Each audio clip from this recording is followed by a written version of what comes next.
So hello friends, finally जो आपका wait था वो ओवर हो चुका है एंड एक official notice SRB net, SMS, STO और एआरएस के लिए फाइनली अभी एसआरबी ने रिलीज़ कर दिया है।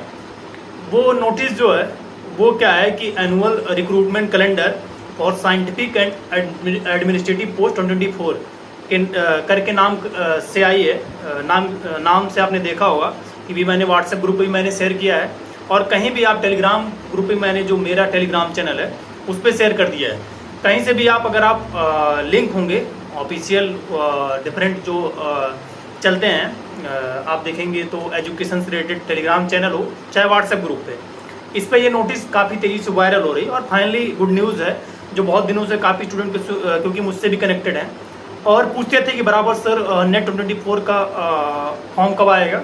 तो अब आपको पूछने की जरूरत नहीं। इसके पहले मैंने अभी आप देखेंगे बिफोर 1 वीक 10 डेज पहले मैंने एक वीडियो अपलोड कर रखा था जिसमें मैंने बताया था कि आपके फॉर्म जो अगस्त में आने वाले हैं और दिसंबर में आपके एग्जाम होने वाले हैं और कंबाइंड नोटिफिकेशन होने वाला है इस बार एआरएस, एसएमएस और एसटी और नेट का।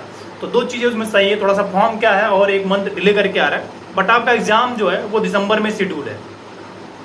तो फाइनली जो नोटिस है वो आ चुकी है और जो आपका नोटिफिकेशन है SRB net, STO, ARS, SMS 2024 के लिए जो आपके फॉर्म आ रहे हैं वो सितंबर में आ रहे हैं। मीन सितंबर से आप फॉर्म अप्लाई कर सकते हैं। जो फॉर्म अप्लाई करने का मुझे लगता है समय आपको दिया जाएगा वो 2025 या 1 मंथ हो सकता है, ठीक है। उसके बाद जो आपका एग्ज़ाम है वो दिसंबर में शेड्यूल है सीबीटी, मीन्स जो आपका सीबीटी मीन्स जिसमें आपका नेट का हो जाएगा, एसटीओ का हो जाएगा और आपका क्या एसएमएस का हो जाएगा। तो ये हो जाएंगे। बाकी जो एआरएस के लिए अप्लाई करेंगे जो प्री क्वालिफाई होंगे उनका जो मेंस एग्जाम होगा वो आपका अप्रैल में होगा, ठीक है। तो ये आपका शेड्यूल है जो नोटिस में मेंशन कर रखा है इन्होंने, ठीक है। तो अच्छी न्यूज़ है जो लास्ट ईयर क्वालिफाई नहीं कर पाए थे, जो अभी एसआरबी नेट का 2023 हुआ था उसमें जो नेट के लिए अप्लाई किए थे क्वालिफाई नहीं हुए थे तो उनके लिए अच्छी अपॉर्चुनिटी है। बाकी जो एसएमएस के लिए तैयारी कर रहे हैं, एआरएस के लिए प्रिपरेशन कर रहे हैं उनके लिए भी अच्छा अपॉर्चुनिटी है। बाकी थोड़ा सा क्या लास्ट वाली वैकेंसी का आपने हाल देखा एसएमएस का, उस तरह ना हो, ठीक है। तो और अच्छा है क्योंकि ये एक ऐसा इंस्टीट्यूट है जिसमें क्या है कि साइंटिस्ट का रिक्रूट हो रहा है। थोड़ा सा क्या है फेयरनेस होना चाहिए। बाकी वो चीज़ें हैं हम बाद में डिस्कस करेंगे, लेकिन अगर आप प्रिपरेशन कर रहे थे और वेट कर रहे थे तो वो आपके लिए गुड न्यूज़ है। बाकी जो एग्रीकल्चर एक्सटेंशन में प्रिपरेशन कर रहे हैं नेट की और ट्राई कर रहे हैं, 1-2 अटेम्प्ट दे चुके हैं, नहीं क्लियर कर पा रहे हैं, बॉर्डर पे पहुंच रहे हैं, 1-2% से रुक रहा है उनका, तो उनके लिए देखिए जो बुक लिस्ट है मैं आपको बहुत ज़्यादा बुक रिफ़र नहीं करूँगा। सबसे पहली बुक की बार अभी जो नोटिफिकेशन आया तो फिर प्रिपरेशन पूछेंगे कौन सी बुक फॉलो करें, ठीक है। तो मैं भी आप में से एक स्टूडेंट हूँ और थोड़ा सा क्या मेरा रहता है कि मैं शुरू से जब था तो जो मेरे पास, मैं नहीं कर रहा हूँ, मेरे को सब बहुत ज़्यादा नॉलेज है, लेकिन जो भी नॉलेज बेसिक इन्फॉर्मेशन मेरे पास थी और नॉलेज थी उसको मैंने हमेशा डिसमिनेट करने का मेरा मेन हमेशा इंटेंशन रहा है, ठीक है। तो जो आपको पहली बुक पढ़नी है वो इंस्टेंट एक्सटेंशन एजुकेशन पढ़नी है, श्रुति मैम की बुक, ये तो आपके पास होनी चाहिए। बाकी अभी आपके पास 4 मंथ हैं तो extension communication and management by GL रेबू, ये 2 बुक हो गई। थर्ड आपकी क्या है कि ब्रीफ एक्सटेंशन एजुकेशन जो श्रुति एंड मदन सर की है, ये बुक आपको लेनी है, 3 बुक हो गई है। चौथी बुक क्या है, एक comprehensive and competitive extension by Raghavendra Chaudhary sir की बुक है, चौथी बुक आपकी ये हो गई।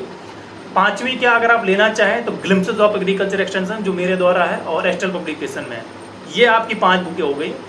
उसके बाद आपको ऑब्जेक्टिव सॉल्व करने के लिए objective agriculture extension by Sunil V sir की, जिसको तो आपको सॉल्व करना ही है। एक बुक और है क्वेश्चन बैंक एक्सटेंशन एजुकेशन करके है जो कुन्नू स्वामी सर के द्वारा लिखी गई है, तो ये बुकें आपको बस रखनी है, ठीक है। इसमें भी सिर्फ अगर आप देखिए अब क्या है कि अगर आप सिर्फ नेट क्वालिफाई टारगेट कर रहे हैं तो इतना सफिशिएंट है। इसमें भी आप चाहें तो बहुत अगर बुक को छांटना चाह रहे हैं तो आप क्या, आपका काम श्रुति मैम की फर्स्ट वाली इंस्टेंट से, राघवेंद्र सर की कम्प्रेहेंसिव एंड कॉम्पिटिटिव एक्सटेंशन और सुनील वी सर की, इतनी बुक से आपका 100% नेट होने वाला है। क्योंकि आपको उसमें परसेंटेज लाने हैं, 40% लाना है आपको SC ST and PWD category में, 45% आपको OBC एंड EWS में लेके आना है, 50% आपको जनरल में लेके आना है। तो इतना इस बुक से आ जाएगा, सफिशिएंट बहुत है इनमें मैटर। क्या है कि आपको बस पढ़ना पॉइंट। बाकी अगर आप एसएमएस के लिए ट्राई कर रहे हैं, एआरएस के लिए टारगेट कर रहे हैं तो आपको हैंडबुक भी पढ़ना है, ICR की जो है, और इन सब बुक को पढ़ना ही, ठीक है। तो ये चीज़ें हैं, आई होप आपको बेसिक में क्लियर हुआ होगा। बहुत ज़्यादा आपको पैनिक नहीं होना, आपके पास फुल टाइम है, 4 मंथ है, 4th मंथ में आप इजीली नेट क्लियर कर जाएंगे। बस टारगेट ओरिएंटेड होनी चाहिए। और देखिए सिलेबस क्या है, सिलेबस में बहुत चीज़ें ऐसी मेंशन है जो आपको किसी बुक में नहीं मिलेगी। तो बहुत पैनिक नहीं होना, आपको सिलेबस रख के बैठे पड़े और आप सिर पे हाथ रख के बैठे सिलेबस मेरा कंप्लीट नहीं हो पाया।